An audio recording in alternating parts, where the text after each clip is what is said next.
Student, जैसे इसके पहले वीडियो में एक छोटी सी बात, तो छोटी सी बात में क्या बताया है रविंद्रनाथ जी ने कि यानी जैसे घर की बिजली चली जाती है और वो क्यों, क्योंकि बिल का भुगतान नहीं किया जाता, इसलिए घर की बिजली चली जाती है। और फिर वो कैसे करते करते जैसे दिया जलाते हैं, दिया जलाने के बाद वो जो चिमनी रहती है उसकी जो बाती है वो लगती नहीं है, और फिर उनके घर में क्या हो जाता है, दीवार से जो घड़ी है वो आकर गिर जाती है। तो ये सब कुछ हो जाता है, इसलिए वो भुगतान करने के लिए कहाँ पे जाते हैं, दफ्तर जाते हैं बिजली के। और वहाँ पे जो दो इंसान है, एक फर्नीचर साफ कर रहा है और एक जो वह एक झाड़ी से फूल किस्म की कोई चीज़ तोड़ रहा था। यानी इन दोनों प्राणियों के अतिरिक्त दफ्तर में कोई नहीं था। मैंने उनसे यानी जैसे बात की, इंसान ने पूछा, बाबू लोग कब आएंगे, मुझे बिजली का बिल जमा करना है। पान चबाते हुए उसने मुझे गौर से देखा और इसके बाद वह फिर पान चबाने लगा। इन्हें जो बिल भरने गए थे उसे देखने लगा, और जो वहाँ के लोग थे वो फिर से गौर से देखने के बाद फिर से पान चबाने। काफ़ी देर बाद जब वह बोलने की स्थिति को प्राप्त हुआ तो बोला। यानी मुंह में पान था, इसलिए जब तक उसके मुंह से जो बोलने की स्थिति नहीं हुई तब तक वो कुछ भी नहीं बोला। उसके बाद वो बोला, यह काम भोला बाबू करते हैं और वे 11:30 बजे तक ज़रूर आ जाते हैं। यानी ये काम कौन करते हैं ये बताया, और वो कितने बजे आते हैं ये भी बताया। जब वे नहीं होते हैं तो सारा काम तिवारी जी संभाल लेते हैं। ये भी कहा कि वो नहीं रहते तब सारा काम तिवारी जी संभाल लेते हैं। मैं खुश हुआ। मैंने पूछा, हे आर्य, तिवारी बाबू कब तक आते हैं?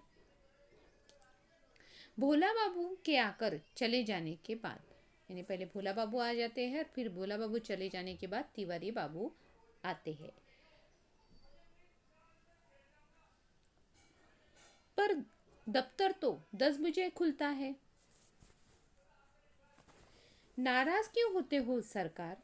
दफ्तर तो खुला है, दरवाजे खुले हैं, खिड़कियां खुली है, सब कुछ तो खुला है। अगर कोई चीज गलती से रह गई तो आप बता दीजिए, मैं उसे भी खोल दूंगा। यानी जैसे उस इंसान को बोलने लगे कि दरवाजे खुले हैं, खिड़कियां खुली है, दफ्तर में सब कुछ खुला है, कोई ऐसी चीज़ बची है खोलने की तो आप मुझे कृपा करके बता दीजिए। मुझे हंसी भी आई और क्रोध भी। मैंने पूछा, बड़े साहब कहाँ हैं? लेखक ने पूछा, बड़े साहब कहाँ हैं? सरकार वे कहाँ करते हैं, हम क्या खाक बताएंगे। वैसे कहीं ना कहीं रहते ज़रूर हैं, कहीं ना कहीं रहते ज़रूर है। इसके बाद फिर से उन फर्नीचर नुमा चीज़ों को साफ करने लगा। मैं चुप हो गया और उस दफ्तर नुमा इमारत का निरीक्षण करने लगा, क्योंकि वो बिल का भुगतान करने आए थे और वहाँ पे बिल का भुगतान करने के लिए कोई भी बाबू नहीं था। और जो है अफसर है क्या, तो उनके बारे में क्या बताए वो, वैसे वे कहीं ना कहीं रहते ज़रूर है। अब फिर से जो है वो फर्नीचर की चीज़ों को साफ करने लगा और ये चुपचाप उस दफ्तर का निरीक्षण करने लगे। इमारत काफ़ी पुरानी थी और लगता था कि 12वीं शताब्दी के आसपास कहीं बनी होगी। जो इमारत थी वो बहुत पुरानी थी और ऐसे लग रहा था 12वीं शताब्दी में। प्लास्टर कभी कभी का उखड़ चुका था, दीवारों में दरार आ गई थी और फर्श सीलन से भरा था। पुताई वर्षों से नहीं हुई थी और बाहर की दीवारों पर नाना प्रकार की जैसे पुरानी दीवारें रहती है उसमें क्या लिखी हुई थी। छत में जाले लगे हुए थे। कुर्सियाँ गिनी चुनी थी जिनमें एक या दो को छोड़कर किसी की टांग टूटी हुई थी और ऐसी कुर्सियाँ वहाँ पे थी। किसी की कमर टूटी हुई टांगों के नीचे पत्थर के टुकड़े चतुरता से फिट किए गए थे ताकि संतुलन ठीक रहे। ऐसे पूरा उस दफ्तर का हाल बताया था कि जैसे कैसे दफ्तर था। दीवार पर एक घड़ी थी जो शायद 17वीं शताब्दी में चलना बंद कर चुकी थी। यानी पूरा संतुलन वहाँ का जो दफ्तर का है बिगड़ चुका था और घड़ी कैसी थी 17वीं शताब्दी की लग रही थी और वो भी बंद हो चुकी थी। एक लोहे का सेफ था और काउंटर से कुछ दूर तक बेंच भी पड़ी थी जिस पर मेरे जैसे बिल का अदा करने वाले लोग बैठ सकते थे। इस बेंच के प्यारे जैसे गायब थे और नीचे की बुनाई टूटी हुई थी। इसी पर बैठने से एक प्रकार का विश्राम मिलता था। मैं बैठ गया और फिर बैठा ही रहा। उसके बाद वह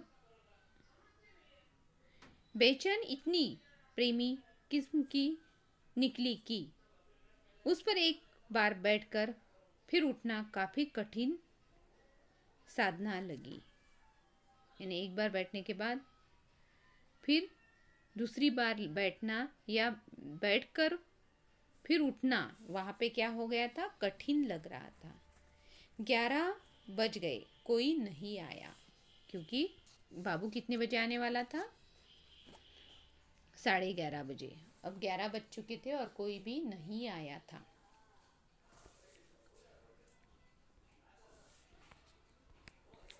उसके बाद 11:30 बजे एक आदमी प्रकट हुआ। क्या हुआ? 11:30 बजे एक आदमी जैसे प्रकट हुआ। मैं उछला कि भोला बाबू आ गए, क्योंकि ये बहुत देर से भोला बाबू की राह देख रहे थे बिल का भुगतान करने के लिए। तो इनको लगा कि जैसे भोला बाबू आ गए और ये जैसे उछल भी गए, नहीं उनको खुशी भी हुई। मगर वे भोला बाबू नहीं थे। वे एक रामदयाल थे जिन्हें मेरी ही तरह अपना बिल जमा करवाना था। इनको ऐसे लगा कि बिल का भुगतान करने के लिए अब जो बाबू है वो आ गए हैं, उन्हें खुशी हुई। पर पता चला कि वो रामदयाल जी है और वो भी अपने बिल का भुगतान करने के लिए बिल जमा करने के लिए ही यहाँ पे आए हैं। उसके बाद एक दूसरे से मिलकर दोनों को काफी निराशा हुई।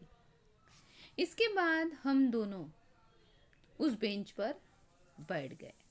यानी अब बिल का भुगतान करने के लिए कितने लोग जमा हो गए थे वहां पे? 2। अब दोनों भी वहां पे जैसे बैठ गए और जो बाबू है उनका इंतजार करने लगे। अभी तक जैसे 11 बज चुके थे और अभी भी कोई भी बाबू दफ्तर में नहीं आया था जो उनके पास से बिल ले सके। तो ऐसी परिस्थिति थी। अब आगे जैसे भगवान राम ने वन जाते समय सीता जी से कहा था कि वक्त गुजरते देर नहीं लगती। यानी उस व्यक्ति को ये बातें याद आ।